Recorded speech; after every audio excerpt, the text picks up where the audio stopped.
The Galactic Council chamber was in chaos. For the first time in 500 years, the elder races were losing a war. Reports came in every hour of destroyed fleets and captured worlds. Humanity was not just defending itself, it was winning. High. Chancellor Vex Morth of the Vorthan Empire stood before the assembled delegates.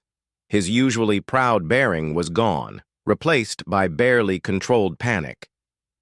The humans have destroyed 60% of our military infrastructure in 2 weeks. Our supply lines are cut. Our colonies are in revolt. The Ketran delegate hissed angrily. This is impossible. Humans are a young race with primitive technology. How can they defeat fleets that have ruled the galaxy for millennia? Ambassador Helen Carter watched from the human observation booth. Officially, humanity was no longer part of the council, but the aliens still wanted someone to blame for their failures. Helen was happy to watch their panic. The answer is simple, Helen said, standing up. You underestimated us. You thought the treaty made us weak. Instead, it made us creative. High Chancellor Vex Morth turned to face her. Your species has violated every law of civilized warfare. You attack without warning. You show no mercy to prisoners. You are barbarians, Helen laughed. We learned from the best. When you destroyed New Dakota, you killed 5,000 innocent civilians. When you planned to eliminate human colonies, you chose genocide. Now you complain when we fight back with equal force. The truth was spreading across the galaxy faster than the aliens could control it. Captain Tony Martinez and his Special Forces teams had captured dozens of alien military commanders. Under interrogation, they revealed the full scope of the anti-human.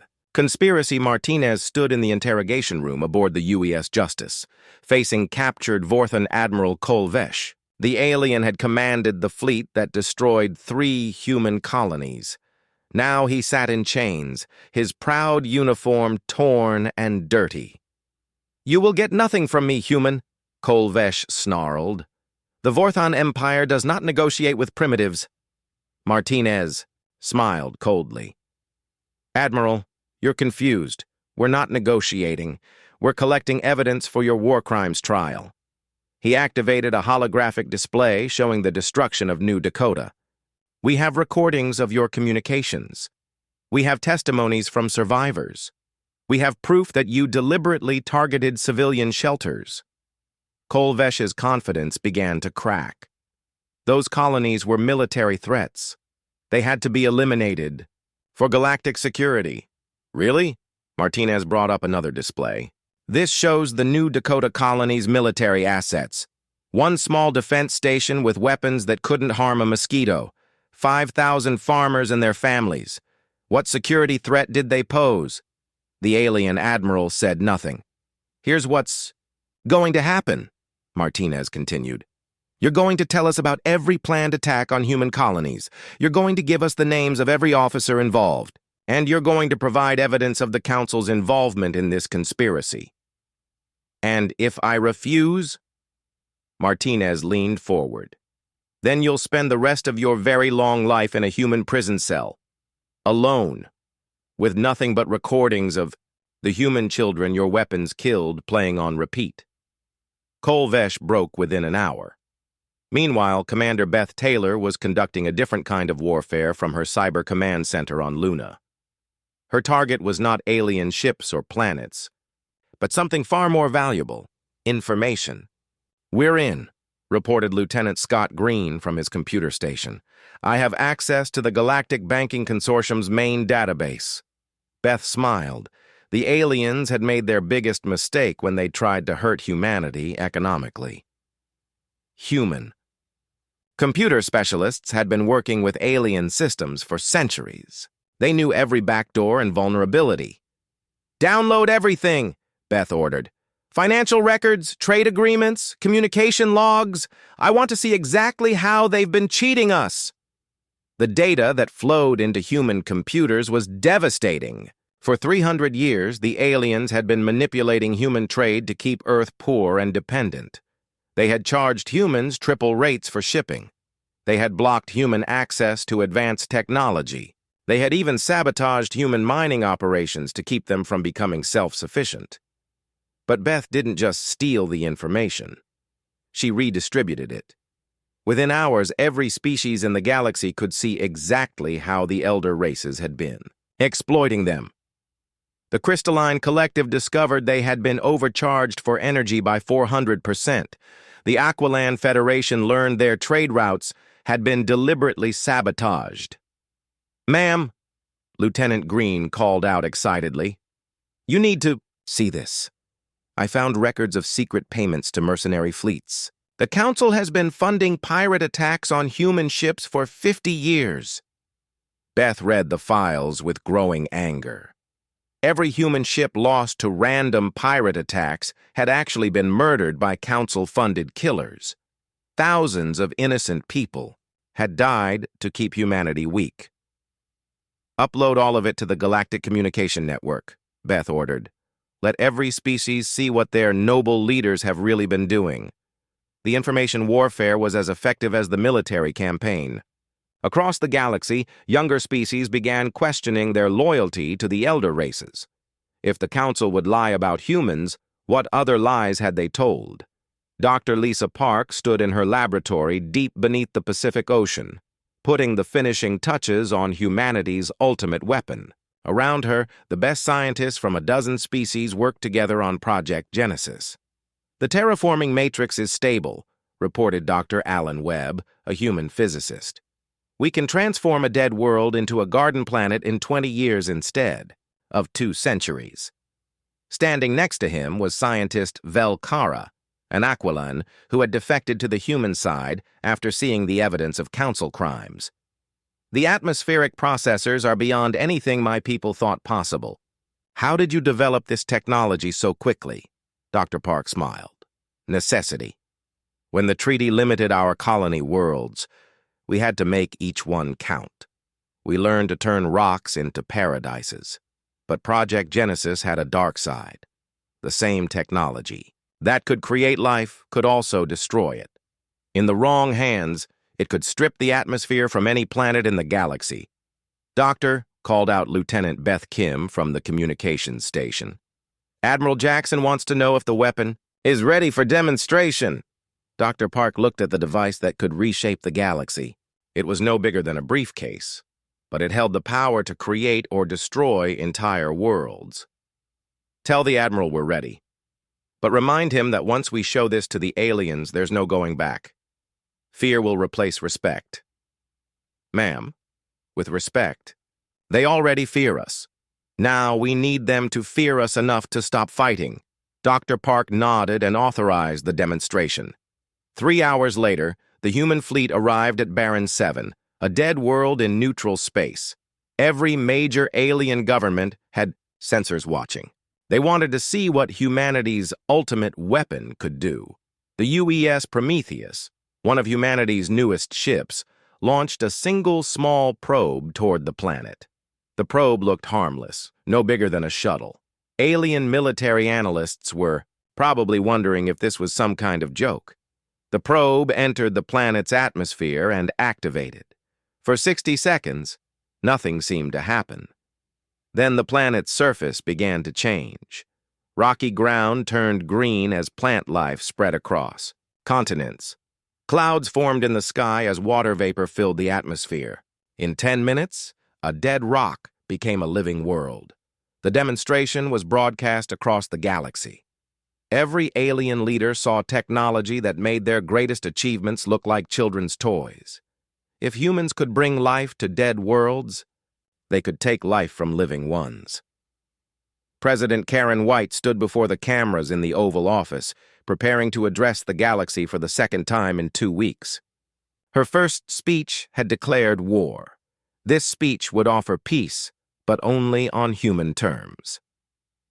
"Leaders of the galaxy," she began, "2 weeks ago, you chose to break the treaty that kept peace between our species. You chose to see humanity as an enemy instead of a friend. The results of that choice are now clear.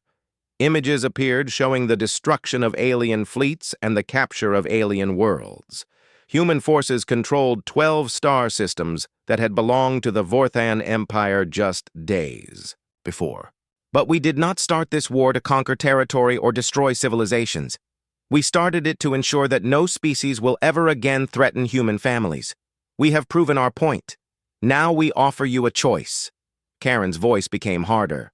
You can surrender now and negotiate a new treaty based on equality and justice. Or you can continue fighting and face the full power of human technology. The device you just saw demonstrated can create life. It can also take it away. She leaned forward, staring directly into the camera. We do not want to destroy your worlds, but we will if you force us to. The old galaxy is dead. A new one will take its place. You can be part of building it, or you can be buried under its foundation. The speech ended with a simple deadline. You have 48 hours to decide. Choose wisely. Across alien space, governments that had ruled for millennia faced the hardest decision in their history: surrender to a species they had seen as inferior or risk total extinction fighting a war they could not win. The Crystalline Collective was the first to break. Their crystal-based consciousness valued logic above pride. Fighting humanity was illogical when defeat was certain. Fleet. They had revealed themselves as something the galaxy had never seen before, a species that could hide their true strength. The silence after the battle was almost worse than the fighting itself. Admiral Vextar stood on his broken bridge, looking out at the wreckage of his once mighty fleet. 43 ships destroyed, 7 barely functional and surrendering, thousands of his soldiers dead or captured. In 3,000 years of conquest, the Zephyrian Empire had never suffered a defeat like this. Admiral, his communication officer called weakly. The human admiral is requesting a meeting. Face-to-face negotiations. Vextar closed his 4 eyes and tried to think. His military training told him to fight to the death. His experience told him that surrender meant slavery or execution. But something about these humans was different from every other species he had encountered. Tell him I accept, he said finally. 2 hours later, Admiral Vexitar stood in the docking bay of the human ship UES Retribution. The ship was smaller than his flagship, but he could feel the power humming through its walls. Human technology merged with Zephyrian designs created something new, something dangerous. Admiral Jake Morrison entered the docking bay flanked by 6 human marines. Vextar was surprised by how ordinary the human looked. Average height, brown hair, no visible weapons or armor. But his eyes held the confidence of someone who had just won an impossible victory. Admiral Vextar, Jake said, extending his hand in the human greeting gesture. Welcome aboard the Retribution. Vextar stared at the outstretched hand, but did not take it. Why did you spare my remaining ships? Your forces could have destroyed us all. Because we need you alive, Jake replied, lowering his hand.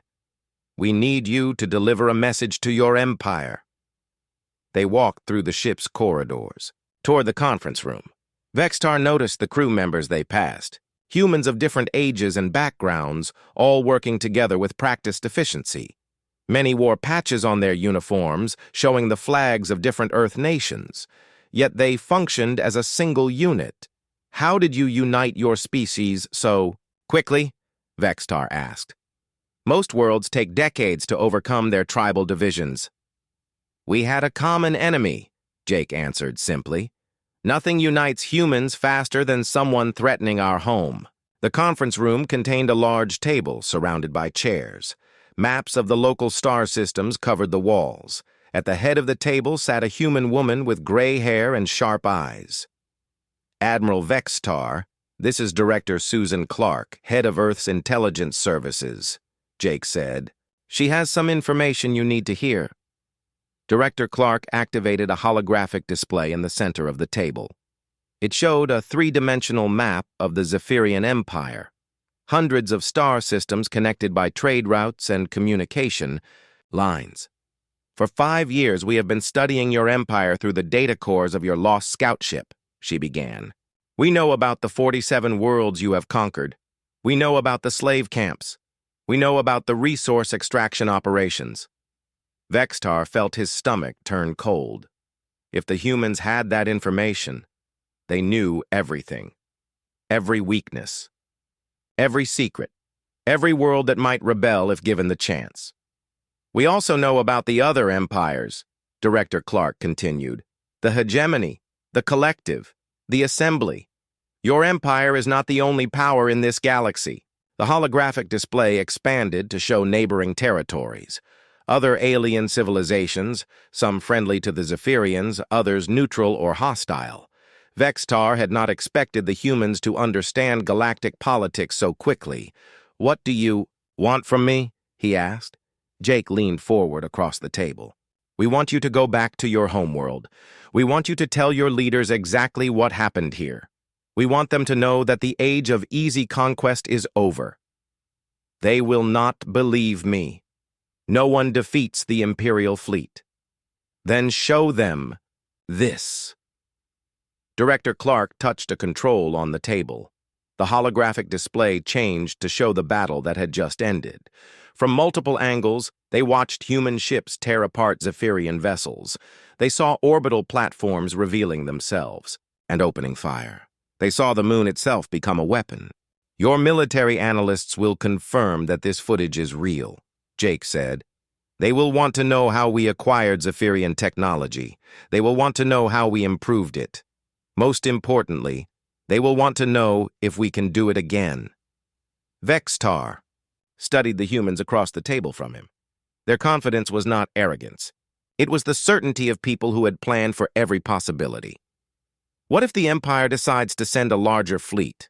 What if they bring 1,000 ships instead of 300? Jake smiled. Then we will destroy 1,000 ships instead of 300. You cannot possibly have enough weapons to fight the entire Empire. Admiral, said Director Clark, show him the shipyards. The display changed again. This time it showed massive construction facilities hidden in the asteroid belt. Hundreds of ships in various stages of completion, weapons factories, training centers, an entire war machine built in secret over 5 years. We have been preparing for a long war, Jake explained. Every day since we found your scout ship, we have been building ships and training crews. We are not just ready to defend Earth. We are ready to take the fight to your empire. Vextar felt something he had not experienced in centuries. Genuine fear. Not for himself, but for his entire civilization. The humans were not just talking about defense. They were talking about invasion. Your people will never accept this, he said. The Empire has ruled for 3,000 years. We are the strongest force in the galaxy. Were, Jake corrected. You were the strongest force in the galaxy. But you made one critical mistake. You attacked a species that refuses to stay conquered, and Captain Na. Amy Rodriguez entered the conference room carrying a data pad. Admiral Morrison, we have completed the interrogation of the captured crew members. You need to see this. Jake took the data pad and read quickly. His expression grew darker with each line. What is it? Director Clark asked. The prison camps on Kepler 442. 3 million beings from the Andorian civilization. They have been slaves for 60 years. Admiral Vextar shifted uncomfortably in his chair. The Andorian conquest had been one of his first commands as a young officer. A peaceful species that had never developed military technology. They had surrendered after their capital city was destroyed. Kepler 442 is 6 light years from here, Director Clark said. How long would it take to mount a rescue operation? 2 weeks to prepare, Jake replied. 3 days to travel there with our full drive technology.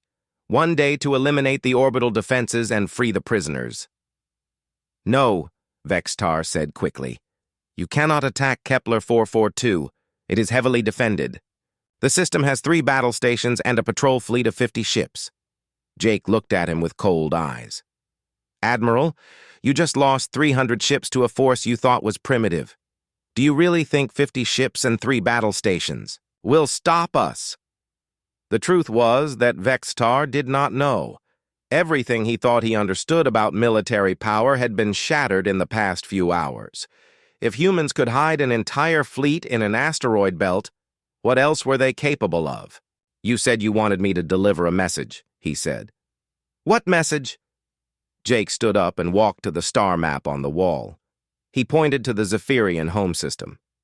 "Tell your leaders that humanity is coming. Tell them that every world you have conquered will be liberated. Tell them that the Empire's 3,000 years of tyranny are ending. And if they choose to fight, then we will give them a war unlike anything they have ever seen. We will use their own technology against them. We will turn their conquered worlds into rebel strongholds. We will hunt down every ship, every base, every outpost, until nothing remains of the Empire but a warning to others," Director Clark added. "But we would prefer a peaceful solution. The Empire can choose to release its slaves and withdraw to its original borders. If they do that, we will not pursue them." Vexatar looked around the room at the humans staring at him. They were serious. They really believed they could take on the entire Zephyrian Empire and win. "How long do I have to deliver this message?" he asked. "Your remaining ships will be escorted to the edge of the solar system tomorrow," Jake said. "From there, you can jump to wherever you need to go. But understand this, Admiral. Whether your empire chooses peace or war, the liberation of the conquered worlds begins immediately." As if summoned by his words, Captain Ryan Bell entered the conference room. "Admiral Morrison, the First Liberation Fleet is ready to depart. Destination: Kepler 442. Jake nodded. "Execute the mission, Captain. Free the Andorians." Admiral Vextar watched as the human officers coordinated their attack on a Zephyrian-controlled system. They spoke casually about liberating 3 million slaves as if it were a routine operation. "This is madness," he whispered. "No," Jake replied. "This is justice. For 3,000 years, your empire has spread fear across the galaxy. Now you face a species that spreads hope instead." The meeting was over. Admiral Vexatar was escorted back to his damaged ship, his mind reeling with everything he had learned. In less than 24 hours, his worldview had been completely destroyed and rebuilt. As his ship limped toward the edge of the solar system, he composed his report to the Empire. But how could he explain what had happened? How could he make them understand that they faced something calm? The Kepler 442 system had been a Zephyrian stronghold for 60 years. 3 massive battle stations orbited the planet. 50 patrol ships moved in constant circles around the system. On the surface, 3 million Androians worked in mining camps under the harsh rule of their alien masters. Captain Ryan Bell watched the system through the sensors of his ship, the UES Retribution. Beside him in the fleet were 23 other human vessels. Each ship was loaded with weapons and crewed by volunteers who had trained their entire lives for this moment. "All ships, this is Hunter 1, Ryan spoke into his communication system. "Enemy positions confirmed. 3 battle stations, 50 patrol ships, multiple ground installations. Begin attack pattern Charlie." The human fleet split into 3 groups. Each group targeted one of the battle stations. They moved fast and silent through space, their ships disguised as asteroids and space debris until the last possible moment. The first indication the Zephyrians had of trouble came when Battle Station Alpha simply exploded. One moment it was a fortress in space. The next moment it was expanding gas and twisted metal. The human ships had struck without warning, using quantum disruptors to tear the station apart from the inside. "Alert! Alert!" came the panicked transmissions from the Zephyrian fleet. "We are under attack! Unknown vessels in the system!" Battle Station Beta lasted 30 seconds longer than Alpha. Its crew managed to raise shields and return fire before human weapons turned it into debris. The third station tried to retreat, but Captain Julie Washington's group was waiting for exactly that move. "This is the UES Vengeance," Julie broadcast to the dying station. "Surrender immediately or be destroyed." The station commander chose to fight. It was the last choice he ever made. The patrol fleet tried to mount a coordinated defense, but they were facing tactics they had never seen before. Human ships moved in 3 dimensions, using the gravity of the planet and its moons to accelerate and change direction. They fought like a pack of wolves, coordinating their attacks with perfect precision. Captain Danny Wright led a squadron of fighters down into the planet's atmosphere. Their target was the command center that controlled the slave camps. The building was heavily defended, but human pilots had been training for this mission for 2 years. "This is Shadow Squadron," Danny reported. "Beginning ground attack run. All fighters, follow me in." The human fighters screamed through the alien base's defenses like birds of prey. Their weapons were designed specifically to disable rather than destroy. They wanted the Zephyrian commanders alive for questioning about other slave worlds. On the ground, the Andorian prisoners looked up at the sky in wonder. For 60 years, they had watched Zephyrian ships patrol overhead. Now they saw something different. Ships with strange markings fighting the aliens, ships that were winning.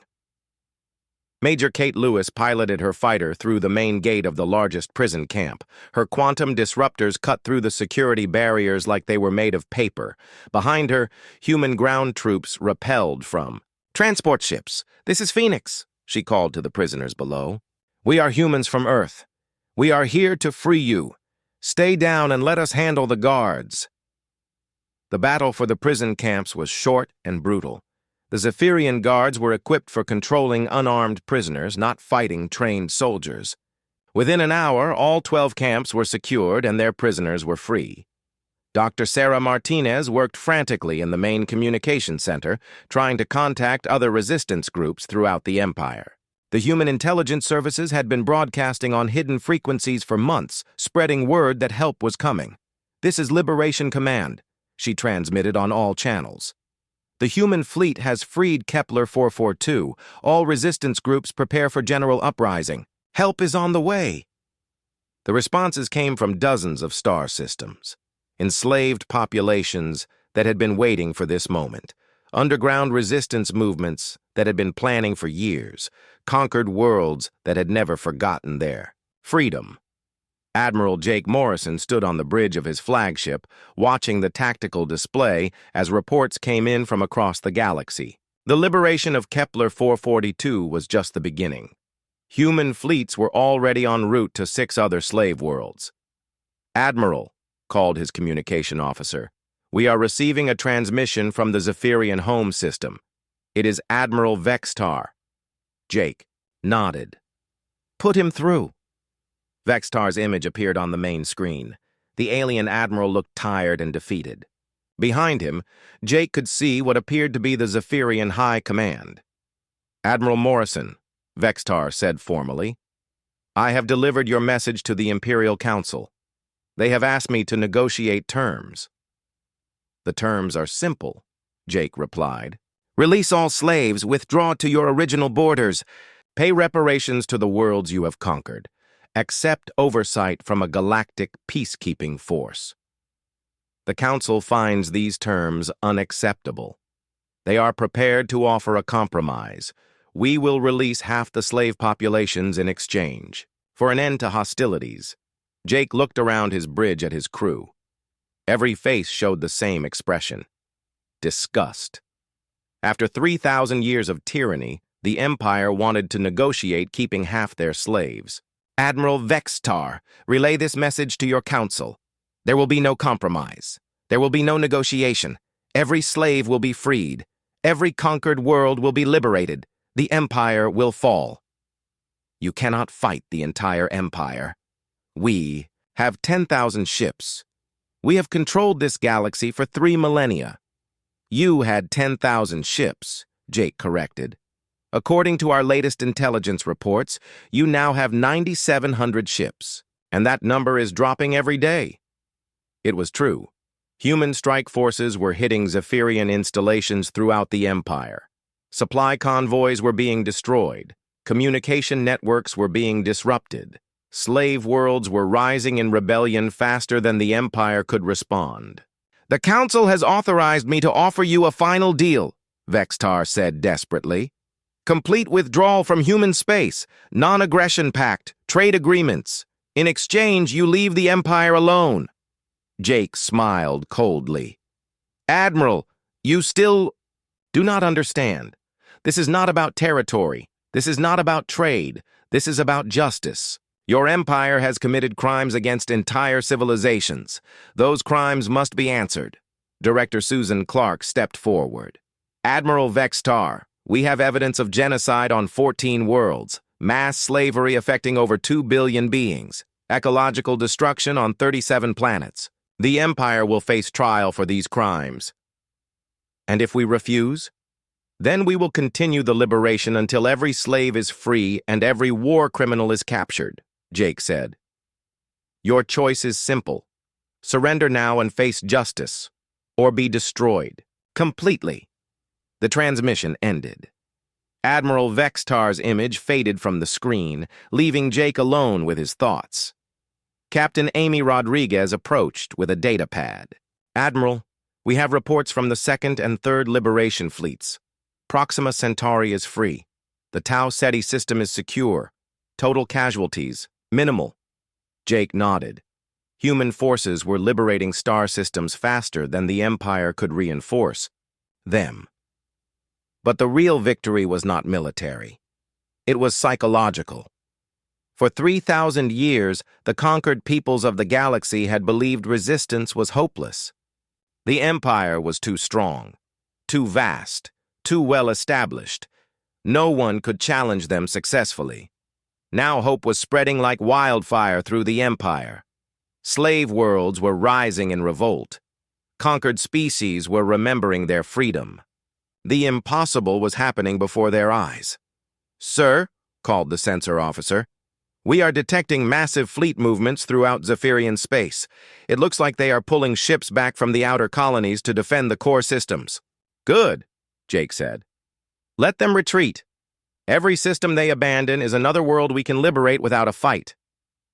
Commander Julie Washington entered the bridge carrying a communication tablet.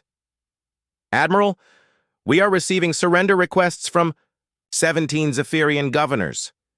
They want to hand over their systems without resistance.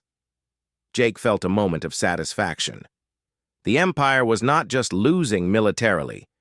It was collapsing politically. Their own governors were abandoning ship rather than face human forces. Accept all surrenders, he ordered, but make it clear that cooperation will be remembered when the trials begin. The war was far from over. The Empire still controlled most of the galaxy. They still had thousands of ships and millions of soldiers. But something fundamental had changed. The myth of Zephyrian invincibility was broken. The conquered peoples of the galaxy knew that freedom was possible, and humanity had proven that even the mightiest empire could fall if enough people were willing to fight for justice. The first sign something was wrong came at 1400 hours Earth time. Transport 7, carrying 1,000 alien soldiers, simply vanished from all sensors. One moment it was flying over the ruins of Chicago. The next moment, empty space. Transport 7, report status, called the alien fleet commander. Silence. Transport 7, respond immediately. Still nothing. Admiral Vextar moved to the communication station. Show me Transport 7's last known position. The screen displayed the area over Chicago.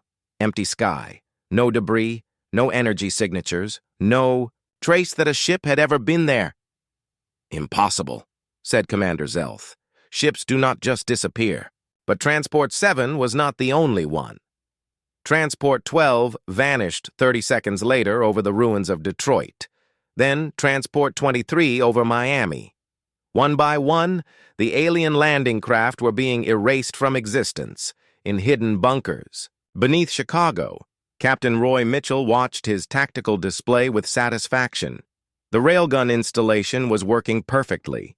The tungsten projectiles, fired at 90% light speed, hit the alien ship so fast that they simply ceased to exist. No explosion, no debris, just instant conversion from matter to energy. Target destroyed, reported his gunner, Sergeant Linda Powell. Reloading for next shot. Good work. Command. This is Chicago base. Transport 7 is gone. Moving to next target.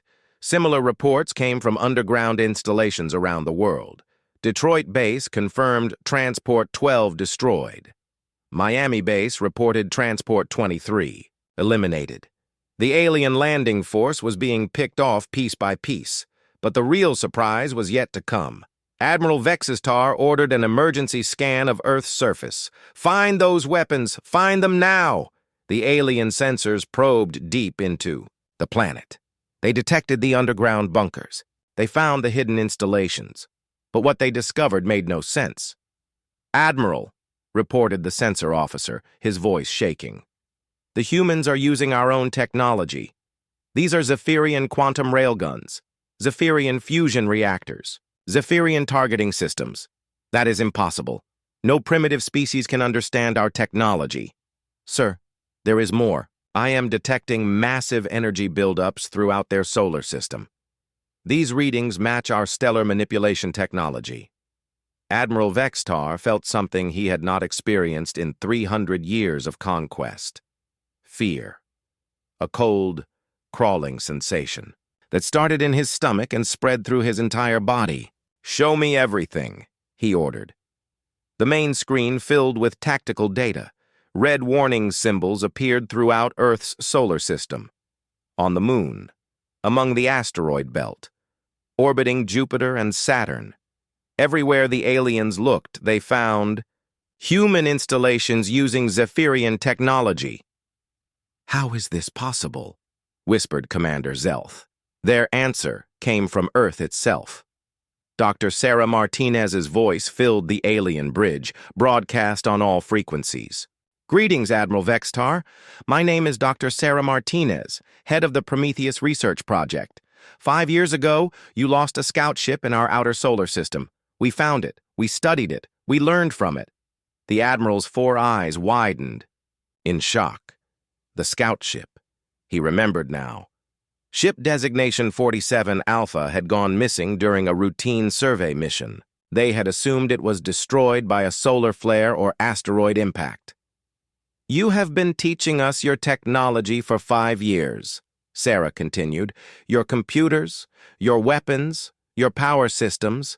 We improved on your designs, made them better, made them faster, made them more deadly." On cue, the space around Earth erupted in fire.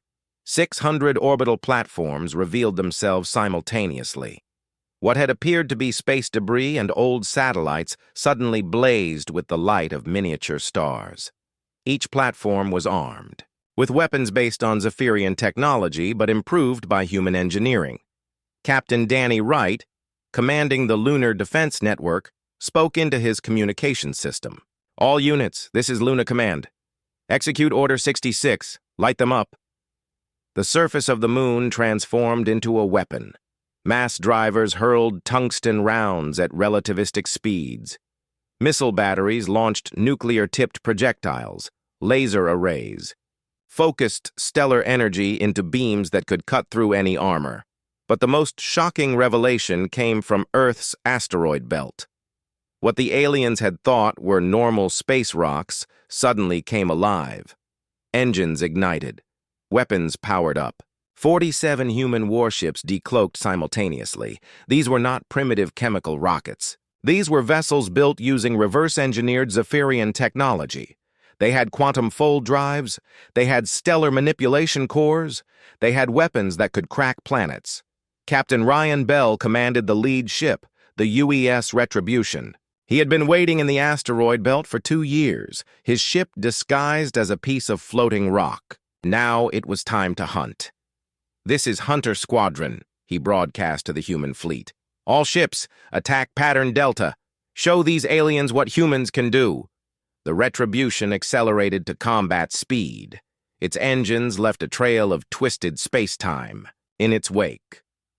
Behind it, 46 other ships formed up in perfect formation. They moved like a pack of wolves, fast and deadly and coordinated.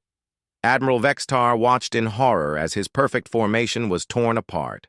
Human ships darted between his massive dreadnoughts like fighters attacking bombers. Their weapons cut through Zephyrian shields as if they were made of paper. "How are they penetrating our defenses?" he demanded. "Sir, their weapons are using modified quantum resonance frequencies. They are targeting our shield harmonics directly. It is as if they know exactly how our systems work." They did know. Dr. Kevin Park had spent 3 years analyzing Zephyrian shield technology. He had found its weaknesses. He had developed weapons specifically designed to exploit those weaknesses. "All ships, retreat to jump distance," Admiral Vextar ordered. "We need reinforcements." But the humans had anticipated this as well. The alien escape route was blocked by a wall of human warships. Led by Commander Julie Washington aboard the UES Vengeance, they had used quantum fold technology to position themselves perfectly. "Admiral Vextar!" came another human voice over the communication system. This time it was Jake Morrison. "My name is Admiral Jake Morrison, commander of the Terran Defense Force. You came here to conquer us. You thought we were weak. You thought we were primitive. You were wrong. The largest alien ship, the Eternal Dawn, shuddered under the impact of human weapons. Its mighty armor was being peeled away layer by layer. Emergency alarms sounded throughout the vessel. You made one mistake," Jake continued. "You underestimated us. You thought we would fight like every other species you have conquered. But humans are different. We adapt. We learn. We prepare." Major Kate Lewis piloted her fighter, the Phoenix, through the superstructure of an alien destroyer. Her ship was small and fast, powered by a miniaturized stellar core. Her weapons were quantum disruptors, a human invention that the aliens had never seen before. The quantum disruptors did not just destroy matter. They unraveled it at the subatomic level. Alien hull plating simply ceased to exist wherever her beams touched. The destroyer broke apart like a toy, its crew exposed to vacuum. "This is Phoenix," Kate reported. "Destroyer eliminated, moving to next target." All around the solar system, the battle raged. Human ships used tactics the aliens had never encountered. They fought in 3 dimensions, using the gravity wells of planets and moons to their advantage. They coordinated their attacks with perfect precision, striking multiple targets simultaneously. The aliens tried to retreat, but there was nowhere to run.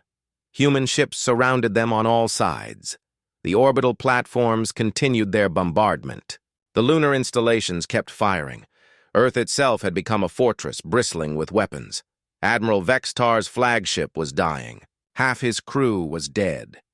His engines were failing. His weapons were destroyed.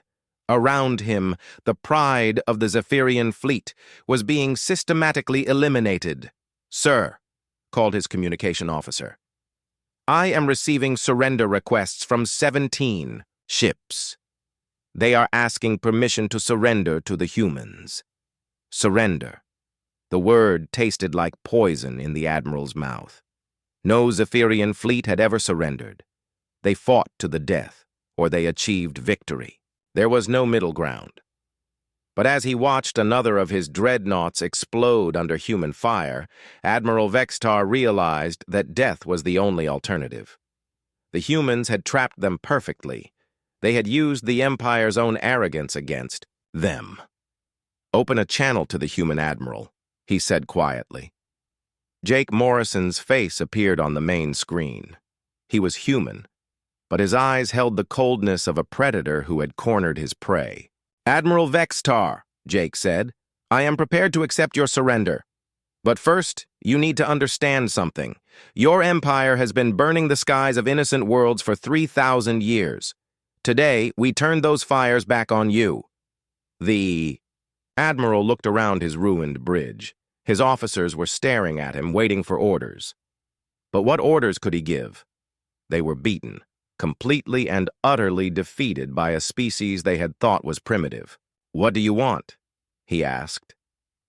Jake smiled, but there was no warmth in it. "Justice. For every world you have conquered. For every species you have enslaved. For every civilization you have destroyed." The battle was ending, But Admiral Vextar realized it was not really an ending at all. It was a beginning. The humans had not just defeated his. The morning sky over New York turned black at exactly 9:47 a.m. Jake Morrison stood on the observation deck of the Earth Defense Station, watching through the thick glass as massive shapes blocked out the sun. The alien ships were bigger than anything humans had ever built. Each one stretched for miles across the sky like floating cities made of dark metal. Jake pressed his hand against the communication panel. "All stations, this is Admiral Morrison. We have visual contact with unknown vessels. Begin emergency protocols now." His voice stayed calm, but his heart pounded hard in his chest. For months, Earth's deep space sensors had picked up strange signals moving toward their solar system. The signals moved too fast and too straight to be natural. Everyone hoped they were friendly visitors. Now, Jake could see they were wrong. Dr. Lisa Parker ran into the command center, her white lab coat flying behind her.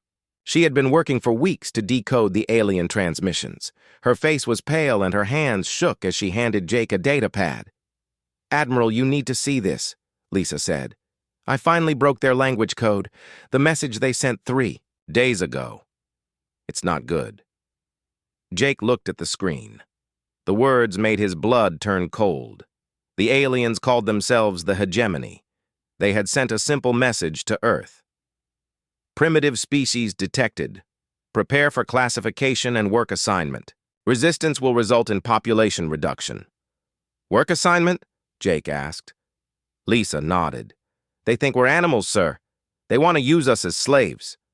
The first alien ship descended through the clouds like a mountain falling from the sky.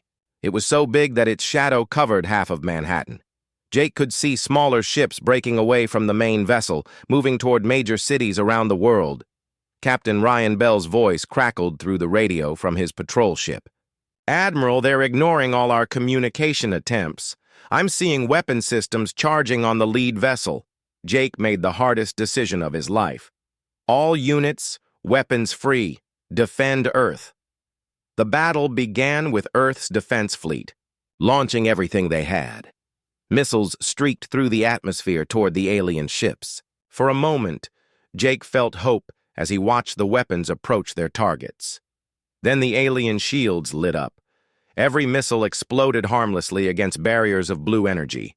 The alien ships didn't even slow down. The aliens fired back. Beams of red light cut through Earth's ships like they were made of paper. Jake watched in horror as the flagship of his fleet simply vanished in a ball of fire. 20,000 people gone in 1 second. "Fall back to defensive positions," Jake ordered. "All ships use hit-and-run tactics. Don't let them target you." Captain Ryan Bell proved why humans had survived every war in their history. His ship dove between the alien vessels, firing at weak points and engines before darting away. Other human pilots copied his moves. They couldn't match alien firepower, but they could be unpredictable. The aliens had fought many wars across the galaxy. They knew how to crush organized fleets and break defensive lines, but they had never fought an enemy that refused to follow the rules of space combat. Human ships attacked from impossible angles, used asteroid fields for cover, and kept fighting, even when they were badly damaged. Dr. Lisa Parker worked frantically in her laboratory as the battle raged overhead. She had captured fragments of alien technology from destroyed ships. The metal was unlike anything on Earth, and the energy patterns were completely foreign. "The good news is their technology follows the same basic physics as ours," she told her team. "The bad news is they're about 500 years ahead of us." But Lisa found something interesting in the alien computer fragments. The Hegemony had detailed files on hundreds of other species they had conquered. Every single one had surrendered within days or weeks of first contact. The Hegemony expected the same from Earth. The battle lasted 3 days. Earth lost more ships and people than in any war in human history. But something amazing happened during those 3 days. The aliens started making mistakes. On the second day, an alien squadron flew into a trap set by Captain Ryan Bell. He had hidden his ships behind Earth's moon and struck when the aliens weren't ready. 5 alien vessels were destroyed before they could react. On the third day, the aliens made their biggest mistake. They tried to land troops in major cities, expecting terrified humans to surrender. Instead, they found armed resistance on every street corner. Human soldiers used weapons and tactics the aliens had never seen before. Jake Morrison watched the reports come in from around the world. In London, human fighters had turned the subway system into a maze of death traps.